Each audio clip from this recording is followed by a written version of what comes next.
بسم الله الرحمن الرحيم. أعزائي مشاهدي قناة النيل للرياضة في كل مكان، أهلا ومرحبا بكم، ومعكم على الهواء مباشرة المعلق الرياضي محمود بكر، حيث لقاء المرتقب بين النادي الأهلي صاحب الملعب اليوم ونادي الزمالك في آخر لقاءات الأسبوع التاسع.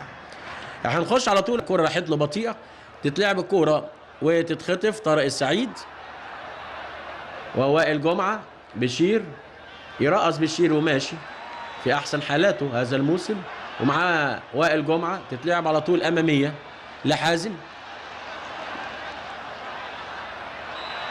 وفاول وضربه، ويقطع هادي ورايا وصفاره، ورايا متاخره، رايه وصفاره، وضربه حره غير مباشره للنادي الزمالك. انما اللاينز مان كان سرحان وما شالش قله بعد ما استلم. شوف حضراتكم المساحات الفاضيه هنا خطر جدا على الزمالك.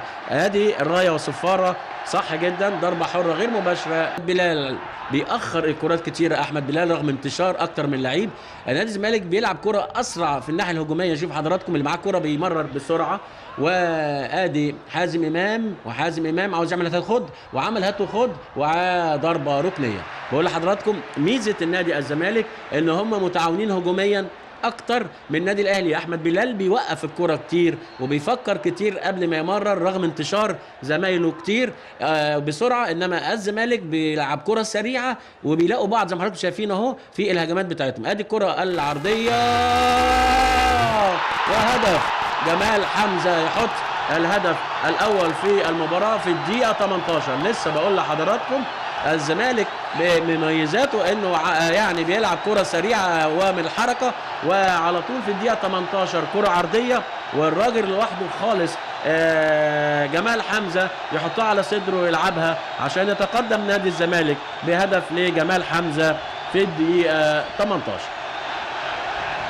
1-0 جمال حمزه، وبيض الملعب زي ما حضراتكم شايفين. وادي جمال حمزه اهو، وعمل توكه كده زي ميدو. وشوف حضراتكم الكوره تترفع على طول، الراجل لوحده، مفيش هنا حد خالص خالص، لا وائل ولا شادي ولا احمد السيد ولا هادي خشبه. وتمريره جميله جدا تتلعب. محمد صديق يعمل معاونه فقفلت الحته دي شويه، توصل الكوره في نص الملعب.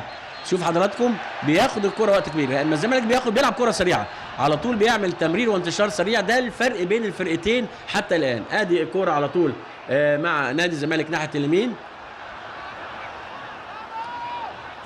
مدحت لعبد الحليم ناحية اليمين، يعدي وعرضية ويوقفها حازم وبجوار القايم، وضربة مرمى لنادي الزمالك. اذا ضحى على طول وائل جمعة في نص الملعب بصدره كده، تروح لطارق السعيد من بشير لوائل الأباني.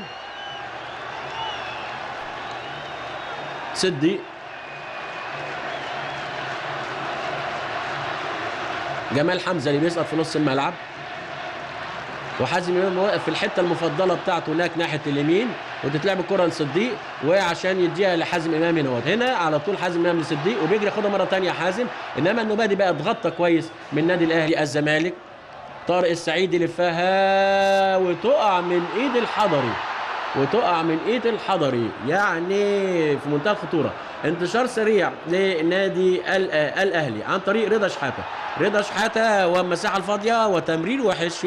شوف حضراتكم الجبهه اليمين ديت اهي، هي اللي شغاله على طول، اللي فيها صديق وبيروح فيها جمال حمزه وبيروح فيها حازم امام، واخده خط ظهر النادي الاهلي فتحاه. ادي اهو تتلعب لعبد الحليم علي، يعدي عبد الحليم لاحمد سيد، عبد الحليم ووائل جمعه، حليم وتخبط في القايم، وتخبط في القايم وتروح لطارق السيد. طارق السيد عايز يعمل هات وخد، وعمل هات وخد، انما عصام الحضري يمسكها. يبقى في الدقيقه 34 زي ما بيقول الزميل مش بيتعاطف القايم مع النادي الاهلي من كره لعبد الحليم علي، وتضيع فرصه لنادي الزمالك فالك. وعلى طول اماميه تروح لهادي، هادي احمد السيد، تتخطف وياخدها جمال حمزه. شوف المساحات الفاضيه، انما تعدي وجمال حمزه، وجمال حمزه ويشوط تمسكها على طول يا حضري من المجتهد جمال حمزه. شوف عملها ازاي، ما طمعش فيها واداها لمين؟ لعبد الحليم علي، اتقطعت من عبد الحليم وانما لحقها على طول ياسر رضوان، على اساس هو بيشوط من هنا، وشاط وخبطت وفقدت قوتها وعملت كرباك وعبد الواحد السيد طلعها ضربه ركنيه. هو فتحي مبروك حاطط الراجل ده هنا عشان الميزه دي، وفعلا بقى كاد يصطاد كوره اهي على طول لجمال حمزه. جمال حمزه يلم الكوره ومعاه احمد السيد، جمال واحمد السيد، جمال واحمد السيد، وياخد فاول جمال حمزه وضربه حره مباشره لنادي الزمالك. الحكم الرابع احمد عوده اهو، شوف حضراتكم اهو، وتتنقل على طول حازم امام، حازم امام، حازم امام من الشوط الاول. تتلعب الكوره وياخدها نادي الزمالك تامر لطارق السيد. النهارده ملوش دور، لكن دوره خفي النهارده، بيغطي في نص الملعب ورا السنتر هافين، وطارق السيد هو اللي بيقوم بشغله. ادي طارق السيد اول مره نشوف اهو يقوم بواجبه الهجومي، انما الشوط الاول جilberto ماشي ويلعبها على طول، انما الاباني يقطع، وبدات التمريرات تبقى مقطوعه من كلا الفرقتين. ليه؟ في مراقبه شديده من الفرقتين، مراقبه فرديه ومراقبه جماعيه، انما الاباني اخترق من الخلف الامام، ويلم الاباني ويلعبها ناحيه اليمين عند طارق السعيد اللي جاي. طارق السعيد عاوز يشوط و يا دوب انه مستني ياخدها على طول بشير، وتروح للاباني وتتنقل لحازم يعدي وماشي ماشي تامر، ماشي تامر، ماشي واحد قصاد واحد، وتتلعب كرة أمامية لجمال حمزة تطول ومفيش حاجة وتروح لناحية اليمين. طارق أول، ولكن لا زالت المباراة في الملعب، وادي الهجمة المرتدة وجمال حمزة يلعبها عكسية حلوة لحازم إمام. حازم بيلعبها زي ضربة الجزاء كده، مش ممكن طبعا.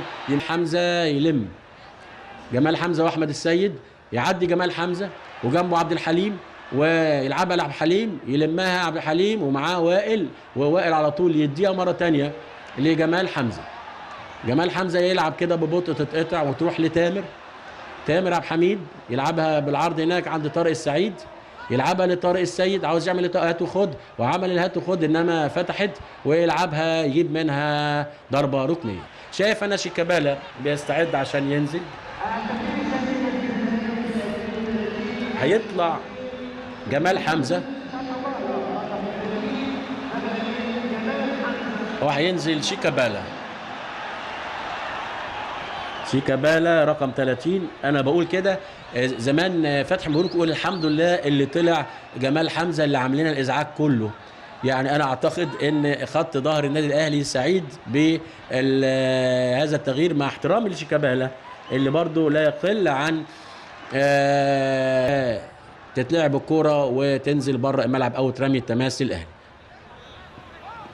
عبد ربه ماشي، عبد ربه تتخطف وتروح لشيكابالا وعبد الحليم، شيكابالا وعبد الحليم وهادي، انما برافو هادي فرمل عبد الحليم وبفاول وضربه حره مباشره للنادي الزمالك، وانذار لهادي الحكم، والحكم بيبص في ساعته، والزمالك متقدم بهدف لجمال حمزة. واخيرا يصفر الحكم الكفء ستيوارت بانتهاء الشوط الثاني والمباراة بفوز نادي الزمالك بهدف احرزه جمال حمزة في الدقيقة 18 من الشوط الاول، عشان يرتفع رصيد نادي الزمالك الى 24 نقطة ويتوقف رصيد الاهلي عند 10 نقاط. ولكن بنقول ان النادي